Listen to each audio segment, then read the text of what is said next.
what's up? Welcome back to my channel. This is Preeti, and in today's video we are going to talk about the 20 lakh crore package declared by Finance Minister Nirmala Sitharaman on May 13.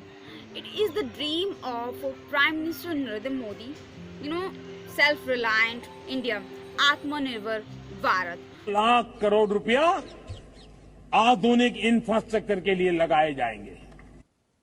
मैं आज एक विशेष आर्थिक package की घोषणा कर रहा हूं।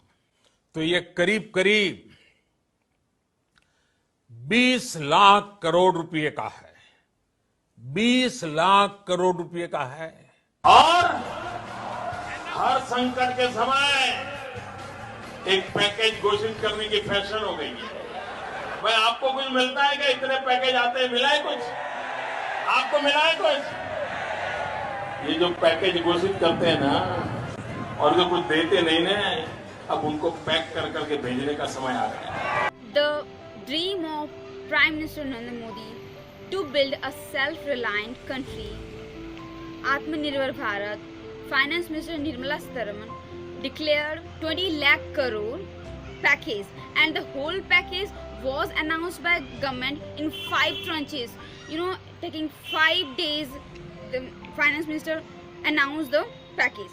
So it's not possible to explain the whole package, and I'm just going to point out certain limitations and advantages, like how you are going to be benefited from the package. So without wasting time, just let's get into the video. The Central Bank of the country, Reserve Bank of India, had already announced 8.01 lakh crore as a package or as a measures for the to fight against the coronavirus pandemic. During the initial stage of lockdown, government had already taken measures and declared 1.92 lakh crore as a package to benefit the poor who are not earning, poor as well as those who are not earning money during lockdown. So these things are also included in the 20 lakh crore package. So how can you say that this is 10% of GDP? Some experts have calculated and done some analysis and say that this is just 1% of the GDP.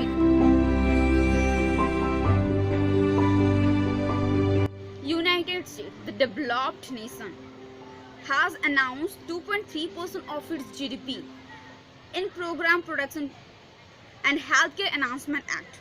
Going by China, where the disease originated, has declared 2.5% of its GDP in terms of fiscal measures, and out of which 1.2% is under implementation. Going by Germany, has declared 10.7% of its GDP, and last but not the least, Japan is on the top of all the countries. It has declared 21.1% of its GDP as a package to fight against coronavirus pandemic. One of them is EPF, Employee Provident Fund. EPF is something that you contribute as a job holder to get the benefit at the time of retirement. So Employee Provident Fund percentage has been decreased for 3 months. It's now 10%. Earlier it was 12%. There will be increase in the amount of salary he was taking home. The same part will be there in the case of employer. He will also contribute 10% of the employee's salary in EPF. So the amount the employee will get will be more. Going by another interesting point in the package, it's one nation, one ration card. This is a program under Pradhan Mantri Gramin Kalyan Yojana, and this includes 80,000 people who will be benefited. And this scheme says that those, especially migrants, those who are poor, those who are having ration card, will get the benefit of it anywhere in the country, irrespective of their origination or homeland. These people will get 5 kg of rice or wheat or 1 kg of pulses.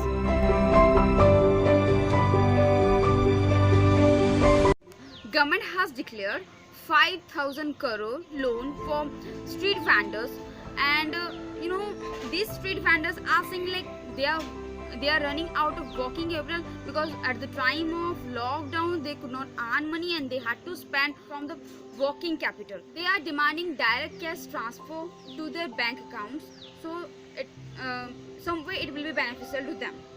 Going by, there are no legally mandated survey on street vendors.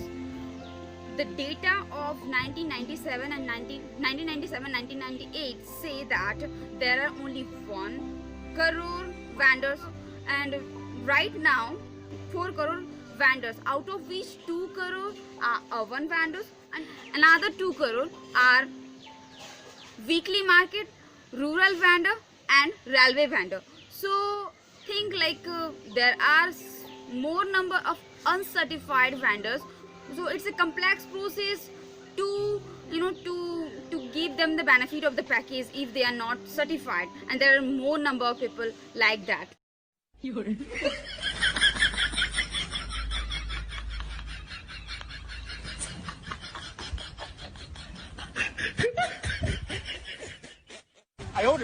Government has changed the definition of MSME. I'll talk about the micro one. Those who were under micro industry, micro category, will now find themselves excluded.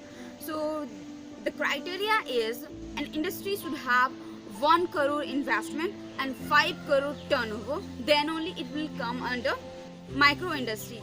And those who were there under micro industry now find themselves excluded. So what will happen to the workers who were working in those micro unit or micro industries? Government has this lack of planning for those people while changing the definition. The migrants, when decided to come back to their home, the builders and the companies try to stop them so that they will again work in the company they were working earlier. And now they are reluctant to go to the construction sites and the companies they were working earlier because they people or the owners did not help them to reach their home. So government also has declared Manrega package for these migrants so that they will stay in their homeland and will not migrate to the another state. What will happen to those companies after these people will settle in their homeland? Another thing I want to say here, there will be more number of people this time for Manrega, and when there is the supply of labor will be more, and they will not have any work, so they will have to settle with a meager amount of wages, and exploitation thing will happen. Government is trying to privatize or has already declared to privatize public sector units. So when there will be services will be privatized, poor people will not have capacity or cannot afford the services of those private units. So it's a curse to them. Experts say that there is more focus on liquidity side, but right now what will bring the economy to a pace, what will revive the economy is demand side. So government is just ignoring that part. If you have any limitation which and I did not mention in my video, you can mention that in comment section below. So thanks for watching till the end. Bye bye guys, we'll meet in the next video.